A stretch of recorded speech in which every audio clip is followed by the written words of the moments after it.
नमस्कार दोस्तों, कैसे हैं? अच्छे होंगे। होली अच्छी से मनी। चलिए थोड़ा सा पढ़ाई के लिए।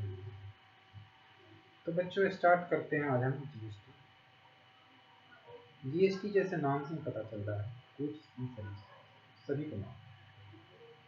अब हम थोड़ा सा इसके व्यक्तित्व को जानते हैं, इसकी उत्पत्ति को जानते हैं, क्या जरूरत है जीएसटी को जानते, इसके बारे में जानते हैं। जीएसटी जानने से पहले बेटा हम इस बात पर अध्ययन करेंगे कि ये जीएसटी है क्या, गुड्स एंड सर्विस। ठीक है बेटा। तो इसके पहले हम टैक्स की बात करते हैं, जो लगाते हैं टैक्स क्या है। तो टैक्स जो इंडिया में, इंडिया की बात हम करें तो यहाँ पहले आज़ादी के पहले अंग्रेज जो थे, जिनका यहाँ पे शासन था, वो क्या करते थे, जो भी हम लोग कमाते थे, जो भी हम लोग बच करते थे, उसका एक अंश या तो कर के रूप में, चूंगी के रूप में या लगान के रूप में ले जबरदस्ती लिया, श्रद्धा से ही जबरदस्ती। समय बीतता चला गया, भारत आजाद हो गया। अब चूंकि कर देना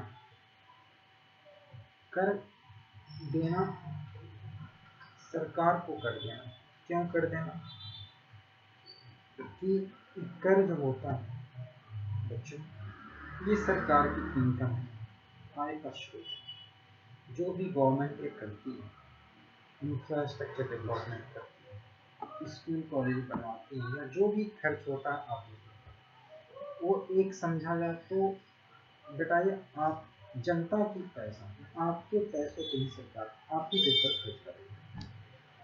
ठीक है बेटा। तो यहाँ से तो बस रूप चेंज हो गया। पहले विदेशी सरकार जो थी, यानी जो अंग्रेज जो थे, वो लगान वसूलते थे अनाज के बदले। यानी अनाज के बदले कहने का मतलब पैसा नहीं देते, बट अनाज का ही एक यानी आधा या दो तिहाई जो मिलता था उसमें, वो अपने पास रखते थे, बाकी देते।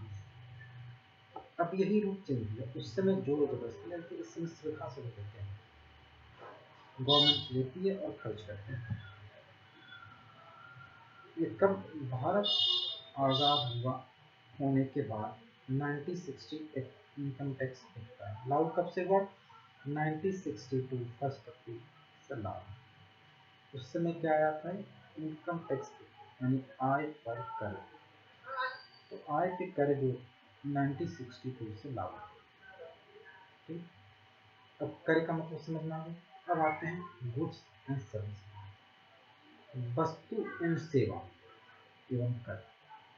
जो भी वस्तु हम यूज करते हैं, चाहे खाने की वस्तु या पहनने की वस्तु, या जो भी सेवा हम देते हैं, सेवा देते हैं, तो उस पर भी टैक्स लगता है,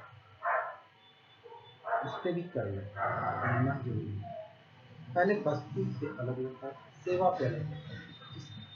तो पहले जो थी जीएसटी आने के पहले, यानी एक वस्तु पे 3 या 4 बार टैक्स लगता है। कहने का मतलब ये हुआ, अगर एक व्यापारी जो है कोई गुड्स बना रहा है, कोई वस्तु बना रहा है, तो उस वस्तु को 3 या 4 बार उसके ऊपर टैक्स लगता है। कैसे लगता है?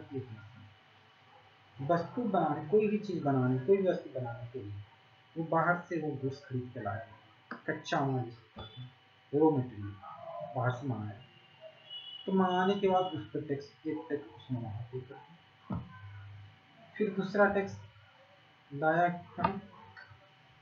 अब फैक्ट्री में मैन्युफैक्चरिंग किया, उस पर भी टैक्स लग गया। फिर उसके बाद उसने बेचा, फिर वहां पे टैक्स लग गया। उससे सेवा दिया, सेवा प्रदान किया, उससे सेवा दी, तो फिर वहां भी टैक्स लग गया। तो इस तरह से बहुत सी प्रक्रिया चलती रहती है, टैक्स के ऊपर टैक्स के ऊपर टैक्स। ठीक है। तो फिर 2000 में एक कंसेप्ट आया, GST. Goods and service tax. तो ये गुड्स एंड सर्विस टैक्स जो है ये कंसेप्ट ये बोला जिसे 2000 में यहाँ पे प्राइम मिनिस्टर ने इंट्रोड्यूस किया जीएसटी को, वन नेशन वन टैक्स, पूरे कंट्री के लिए टैक्स, एक ही टैक्स एक ही टैक्स। अब हम लोग के माइंड में एक क्वेश्चन उठता है कि उन्होंने जीएसटी क्यों नाम डाला, कुछ और भी नाम दे सकते, जैसे इनकम टैक्स हुआ, एक्साइज टैक्स हुआ। तो इसके पहले हम जीएसटी का मूल रूप जो है उसको हम जानना चाहेंगे। इसका मूल रूप है गुड्स एंड सर्विस, सबको मालूम। अब इससे थोड़ा सा पीछे इसके इतिहास को हम संभालते हैं कि जीएसटी आया, यानी जीएसटी नाम किसने रखा। तो 1954 में फर्स्ट टाइम फ्रांस ने जीएसटी की उद्घोषणा, जीएसटी नाम।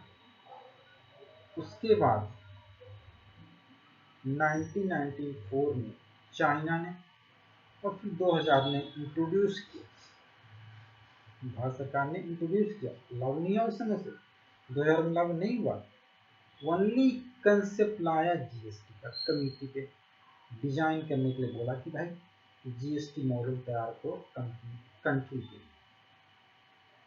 कब? 2000। क्योंकि बेटा इंडिया में क्या है, कोई चीज आती है तो उससे बहुत सी प्रक्रियाओं से गुजरना, उसे एक से दूसरे प्रक्रिया जाने में सालों साल लग जाते हैं, उसे मूल रूप में पहुंचने में। तो यहाँ की है, अब जो भी इसके पीछे कारण है उस पर हम डिस्कस नहीं करेंगे, टू द पॉइंट आते हैं। तो 2000 के बाद आया 6 साल और बीत गए, कुछ नहीं। 2006 साल के बजट में उस समय जो फाइनेंस मिनिस्टर थे पी चिदम्बरम जी, उन्होंने बोला कि हम जीएसटी को इंट्रोड्यूस करेंगे कब से? 1 अप्रैल 2010। ये कैसी बात हुई? एक तो 6 साल बाद आपने इंट्रोड्यूस बोला बजट में, और बोला फिर बोला क्या बोला कि हम इसे 2010 से लागू करेंगे। 2010 में ही बोल देते हैं, पहले बोलने की क्या जरूरत है? चलिए हम आगे चलते हैं, यही बात बताओ। अब आते हैं, समय फिर बीत चला गया, 2010 भी आ गई, कुछ नहीं, 2014।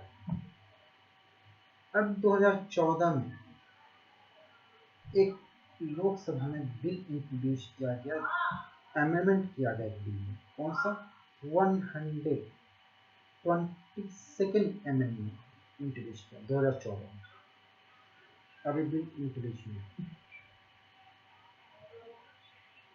ठीक है। उसके बाद हम आते हैं, अब 2014 भी चला गया, 2016 में आते हैं। 2016 में फिर कॉन्स्टिट्यूशन अमेंडमेंट किया गया, 101st अमेंडमेंट लागू किया गया 2016 अगस्त। इस पे बेटा ध्यान दें, क्योंकि यहीं से कहानी स्टार्ट। अब बेटा सितंबर 2016 में फर्स्ट जीएसटी काउंसिल मीटिंग बुलाई, ये मैं ग्राफ बताता जा रहा हूँ। उसके बाद मार्च 2017 में जीएसटी काउंसिल रिकमेंडेड किया, रिकमेंड किसको? CGST, SGST, IGST, UTGST and compensation cess. कब? मार्च 2017। अब धीरे धीरे करीब आ रहे हैं। अब आते हैं हम लोग, मार्च के बाद हो गया अप्रैल, अप्रैल 2017 में CGST, IGST, UTGST compensation cess act pass. अब फिर मई 2017 जीएसटी काउंसिल ने रिकमेंडेड किया सावे रूल, एक तब आ गए, अब रूल भी, ठीक है। अब 30 जून को 2017 को रात्रि 12 बजे सभी स्टेट में एक्सेप्ट जम्मू एंड कश्मीर को छोड़ के सभी स्टेट में SGST एक्ट पास और 1 जुलाई 2017 को GST लॉन्च। अब आती है बारी जम्मू कश्मीर। 8 जुलाई 2017 को SGST act Jammu and Kashmir में पास किया गया and IGST ordinance promulgated extend to GST and Jammu and Kashmir. IGST भी जम्मू एंड कश्मीर, जम्मू एंड कश्मीर में कौन कौन है? IGST भी है और CGST SGST एक्ट पास हुए Jammu and Kashmir, CGST and IGST extended to Jammu and Kashmir. और इसी तरह से जर्नी हमेशा अभी चलता रहता है, बार में अमेंडमेंट होते हैं, नोटिफिकेशन आते हैं, एक्सटेंशन आते हैं। अभी तक कितने नोटिफिकेशन आए हैं ये तो एक दिन में टॉपिक रखूंगा, जिसमें सारे नोटिफिकेशन 2017 से लेके अभी तक का नोटिफिकेशन सारे काउंट नहीं कर सकता, इतने सारे नोटिफिकेशन आ चुके हैं। चलिए अब आगे बढ़ते हैं GST के राह। अब यहाँ से GST की राह आसान है। उसके बाद अब GST में कौन कौन से टैक्स आ गए? अब GST में बहुत सारे टैक्स, मल्टीपल इनडायरेक्ट टैक्स। बेटा हम डायरेक्ट इनडायरेक्ट इस पे कवर नहीं किया, इनडायरेक्ट टैक्स और डायरेक्ट टैक्स क्या होता है बेटा ये भी बताएंगे, पहले समझो होगा। एक क्लास रखेंगे जिसमें टैक्स का बेस नहीं। तो GST में जो टैक्स इंक्लूड है, मल्टीपल इनडायरेक्ट टैक्स है, जैसे कि एक्साइज ड्यूटी, सर्विस टैक्स, सेवा के कर लेते हैं, VAT, CST, luxury tax, entertainment tax and entry tax, ETC etcetera. और भी ये छोटे मोटे लिस्ट, इसके भी और भी है। वैट एंड GST यूज होता है हमेशा इंटरचेंजेबल यूज होता है, as the latter denote the comprehensive of the VAT by coverage of the GST goods and services। अब जैसे कि मैंने बताया था, पहला GST का नाम कब घोषणा किया? फ्रांस में था 1954 में। फ्रांस में ऐसा इकलौता कंट्री था उसमें जिसने 1954 में इम्प्लीमेंट किया वैट एंड GST। उसके बाद अभी प्रेजेंटली 160 कंट्री जहाँ GST आ चुका है, GST को इम्प्लीमेंटेड किया जा चुका है। अब GST कंसेप्ट थोड़ा समझते हैं। अब कौन सा कंट्री कब ला ये बात हम चर्चा नहीं करें, इसका कंसेप्ट क्या है? GST कंसेप्ट क्या है, इसका कंसेप्ट क्या बोलता है? इसका कंसेप्ट पे हम इसको ऐसे समझते हैं, GST है क्या? GST क्या है? Value added tax levy on supply. Levy on supply किस पे लगाया जाता है? सप्लाई, दैट इज मैन्युफैक्चर भी हो सकता है, सेल भी हो सकता है, एंड प्रोविजन ऑफ सर्विसेज भी। यानी इसने साफ बोला है लेवी ऑन सप्लाई। सप्लाई कैसा भी है, या तो गुड्स बेच दो, या सर्विस बेच दो, या मैन्युफैक्चरिंग करो।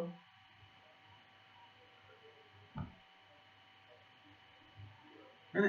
तो इसको हम बोलते थे क्या? Value added tax. Value added tax क्या है? Value added tax.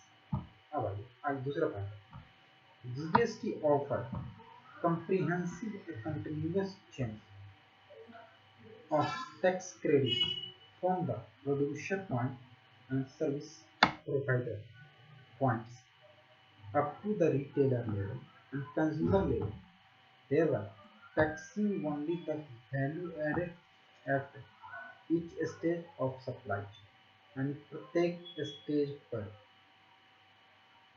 देता है, एक स्टेज नहीं, प्रत्येक स्टेज पे उसको क्रेडिट मिलता है। क्रेडिट का क्या मतलब है? बाद में बताएं क्रेडिट हम कैसे लेते हैं बात में। क्या है, प्रत्येक स्टेज पे उसको क्रेडिट किया इतना समझ। क्या है, कंटिन्यूअस चेन ऑफ टैक्स। किसका क्रेडिट मिलता है? टैक्स का क्रेडिट, टैक्स का बेनिफिट, बस इससे जाते हैं। अब हम आते हैं तीसरे पॉइंट पे आते हैं। तीसरा पॉइंट बोलता है the supplier eight each stage is permitted, supplier each state is permitted to avail the credit of GST credit। जो ध्यान अब आ गया ना, सप्लायर जो है उसे परमिट है क्या चीज का क्रेडिट लेने का, जो उसने जीएसटी पेड किया है किस समय? परचेज करने पे। क्या परचेज किया था? और क्या कर परचेज किया था? Service purchase. सप्लायर को परमिट है इस सबका टैक्स क्या करे? क्रेडिट ले। कब क्रेडिट ले? सर्विस यानी सेटअप करे of the credit against GST जो पे करे।